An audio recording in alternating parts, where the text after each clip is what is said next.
ஆண்டவராய் இயேசு கிறிஸ்துவின் விலையேறப்பட்ட நாமத்தினாலே ஆண்டவர்கள் கொடுத்ததான ஏஜே பவர் மினிஸ்ட்ரி ஊழியத்தின் சார்பிலும் ஊழிய குடும்பங்களின் சார்பிலும் அன்பின் நல்வாழ்த்துக்களை தெரிவித்துக் கொள்கிறேன். எனக்கு அருமையானவர்களே, இன்றைக்கு முகமுகமாய் உங்களை காண செய்த என் தேவாதி தேவனை மனதார சொத்தரிக்கிறேன்.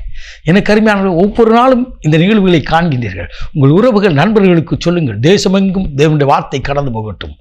தேவன் உங்களை அளவில்லாமல் ஆசீர்வதிக்கும்படியா உங்களுடைய மனதார இயேசுவின் நாமத்தில் வாழ்த்துகிறேன். போகட்டும். எனக்கு அருமையானவர்களே, கர்த்தர் இன்றைக்கு கொடுத்த வார்த்தையை நாம் தியானிக்க போகிறோம். கேட்க பண்ணும். சங்கீதக்காரன் விதமாய் சொல்கிறான். சங்கீத புத்தகம் 143 அதிகாரம் 8வது இறைவார்த்தை சொல்கிறது, அதிகாலையில் இந்த கிருபையை கேட்க பண்ணும். உம்மை நம்பி இருக்கிறேன், நான் நடக்க வேண்டிய வழியை எனக்கு காண்பியும். உம்மிடத்துல என் ஆத்துமாவை உயர்த்துகிறேன். கேட்க பண்ணும் ஐயா, உம்முடைய கிருபை அதிகாலையில. இயேசுவோட வாழ்க்கை நீங்களும் நானும் எடுத்து பார்ப்போம் என்று சொன்னார். அவர் இருட்டோடு எழுந்து பிதாவை சந்திக்கும்படியாய் அதிகாலையிலே அவர் கடந்து போனார். பகலெல்லாம் ஊழியம் செய்தார். நீங்களும் நானும் எப்படி இருக்கிறோம்? ஞாயிற்றுக்கிழமை எடுக்கிற பைபிள் மறு ஞாயிற்றுக்கிழமை தான் எடுத்து ஆராதனை கொண்டு வரோமா, சபைக்கு கொண்டு வரோமா, திருச்சபைக்கு கடந்து போகிறோமா? கொஞ்சம் யோசித்து பாருங்கள். நீங்களும் நான் ரட்சிக்கப்பட்டு இருக்கிறோம். இயேசுவின் இரத்தத்தினால் கழுவப்பட்டிருக்கிறோம். அதிகாலையில் தேவனுடைய படைப்புகள் கூட அதனதன் பாசிகளே தேவனை துதிக்கின்றது. அதிகாலையில் பறவைகள் கூட அதனதன் பாசிகளிலே தேவனை உயர்த்துகிறது. நீங்களும் நானும் எப்படி இருக்கிறோம்? கேட்டான் ஆண்டவருடைய பிள்ளை. நான் ஜெபிக்கிறேன். எப்போ? காலையில் 8 மணிக்கு, 10 மணிக்கு, சாயங்காலம் அதிகாலையில் சொல்லலாம். நீங்கள் சிலர் இப்படி சொல்லுவாங்க, காலையில் ஜெபம் பண்ணாதான் கேட்கப்படுமா? வேதம் அப்படித்தான் சொல்கிறது. அதிகாலையில் விஞ்ஞானிகள் கூட அதிகாலையில் மைண்ட் ஃப்ரெஷ்ஷாக இருக்குன்னு சொல்கிறாங்க. அதிகாலையிலே நீங்கள் நிற்கும்போது கற்ற காரியங்களை உங்களோடு கூட பேசுவா. ஹல்லேலூயா. நீங்கள் நடக்க வேண்டிய வழியை நான் உனக்கு போதித்து நீ நடக்க வேண்டிய வழியை உனக்கு காட்டுவேன் என்று சொன்னவர் வழிகாட்டும் தெய்வமா அவர் வெளிப்படுவா. நீங்கள் இருள் இருப்பீர் என்று சொன்னார், கர்த்தரே வெளிச்சமாயிருப்பா. சத்துருக்கள் மத்தியிலே ஒரு பந்தியை ஆயத்தம் பண்ணுகிற தேவன், வழிகாட்டுகிறவர் மாத்திரமல்ல, நம்முடைய கண்ணீர் உள்ள ஜபத்திற்கு பதில் கொடுத்து அதை கேட்க பண்ணுகிற தேவன். ஹல்லேலூயா.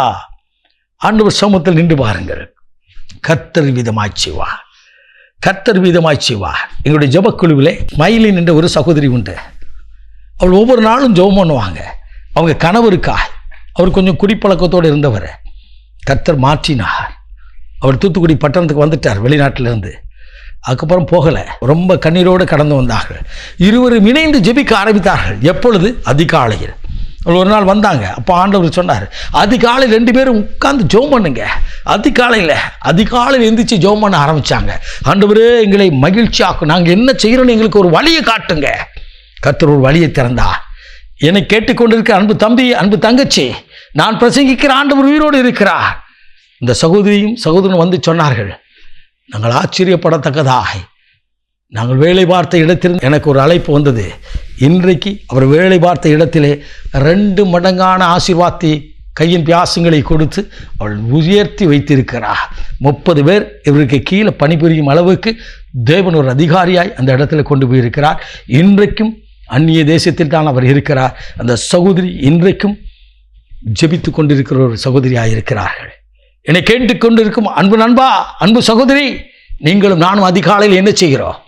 இன்னும் விடியட்டும் என்று சொல்லி தூங்குகிறோமா? என்னை உண்டாக்கின ஆண்டவரை நான் தரிசிக்கும்படியாக எழும்பி நின்று ஆராதிக்கிறேனா? ஆதாமை ஆண்டவர் படைத்த போது, அவன் கண் விழித்த போது முதலாக சந்தித்த ஒரு நபர் படைத்தவரை தான், சர்வ சிருஷ்டிக்கு எஜமானாகிய தேவனை சந்தித்தார். நீங்களும் நான் யார் சமூகத்தில் நிற்கிறோம்? காலையில் எழுந்து நில்லுங்கள். அதிகாலையில் எழுந்து நின்னுங்கள்.